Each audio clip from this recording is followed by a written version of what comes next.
Myanmar থেকে ছোড়া গুলিতে মাথায় গুরুতর আহত টেকনাফের শিশু হুজাইফা সুলতানা আফনান মারা গেছে। শনিবার সকাল ৯টা ৪৫ রাজধানীর জাতীয় ইনস্টিটিউট অফ নিউরোসায়েন্স হাসপাতালে চিকিৎসাধীন অবস্থায় তার মৃত্যু হয়। দীর্ঘদিন ধরে সে হাসপাতালে লাইফ সাপোর্টে ছিল। ওদের স্বপ্ন পূরণে পাশে থাকতে পেরে আমরা গর্বিত।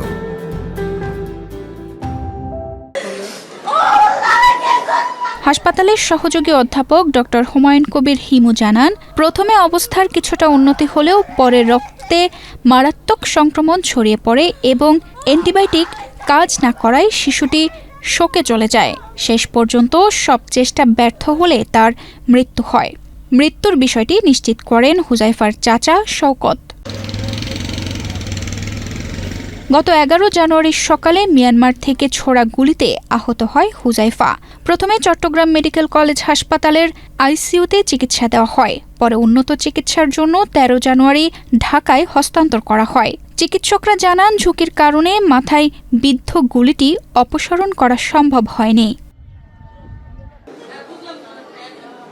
তানজিদা রহমান, ইনায়া, বাংলাদেশ প্রতিদিন।